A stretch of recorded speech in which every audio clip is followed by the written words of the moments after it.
And then Shelley, in that last line in defense of poetry. Poets are the unacknowledged legislators of the world. And by poets, he doesn't mean versifiers.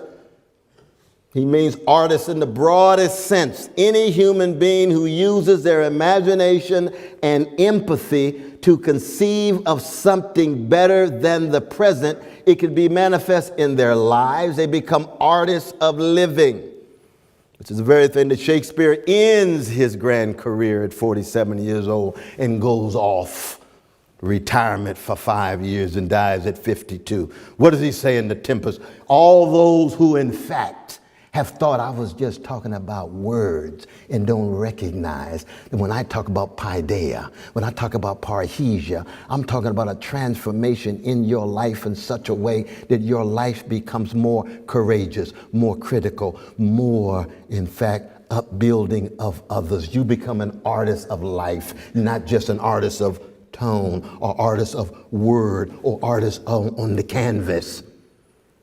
So when we talk about art in that way, it embraces all the engineers, the mathematicians, the doctors, as well as the painters, as well as the playwrights, as well as the musicians. That's the challenge. And that's why art must never, ever be viewed in an ornamental or decorative way. It's constitutive of who we are, especially in dealing with our tears, because the moans and groans that emerge in the face of our grief is objectified and expressed in our art so that we have what it takes to persevere, to have stamina, to be determined, to not give in and cave in and give up and sell out, as we hold on to integrity, honesty, decency, generosity, and then pass it on to the younger generation. And we do it in joy. It's not a burden. What I love about Brother Andrew is you just see the smile when he's dealing with these students at Harvard. And we got some students at Harvard who are a challenge. They're brilliant as they can be, they're wonderful and so forth, but he's got more patience than I do sometimes. But it's a joy. And that joy is not reducible to pleasure. So many young people these days, culture is really a joyless quest for insatiable pleasure. They get all the stimulation and titillation in the world, and their souls are still empty. The care and nurture is not in place, you see. It's not enough family. It's not enough civic institutions. Bombarded by violent images, manipulative images of the media apparatus, not just social media, but film and so forth and so on. Where will they get it? Only in examples that they see in St. Vincent, they see at Harvard, they see in the mosque, they see in the temple, they see in the synagogue, they see in the church, they see in the barbershop, they see in the beauty salon. And to the degree to which they see it less and less and less and less is the degree to which it becomes more and more totally alien to them. I've been blessed to teach in prisons for 37 years.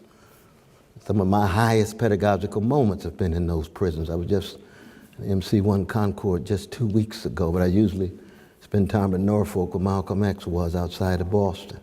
And one of the real challenges of so many of the precious brothers there in prison is you can just see them wrestling with how to love.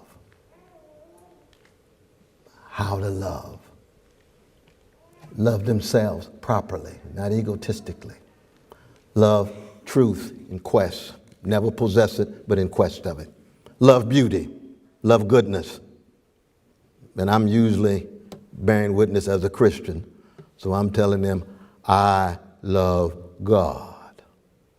I love the holy as mediated through the various stories and narratives and biblical traditions, you see.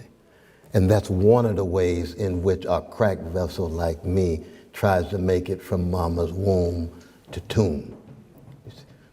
But there's a variety of traditions to deal with this.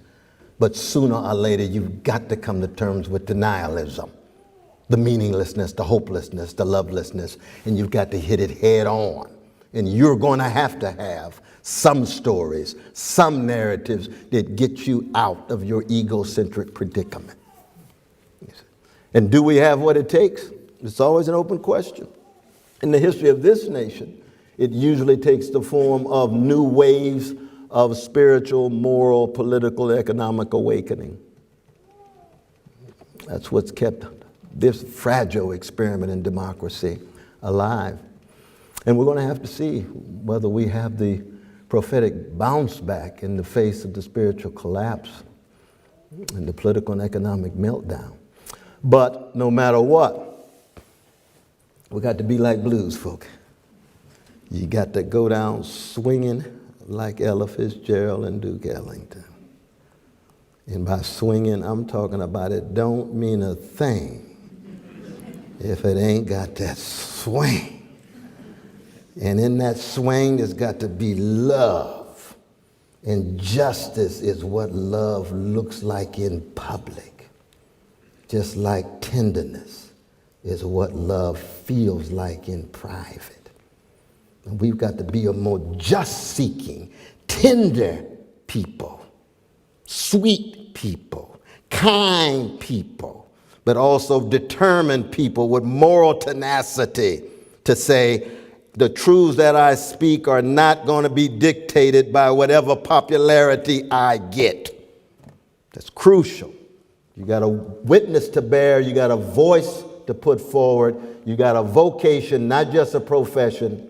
You've got a calling, not just a career. And if, in fact, we can generate new waves of the kind of awakening that we need, we'll have a chance.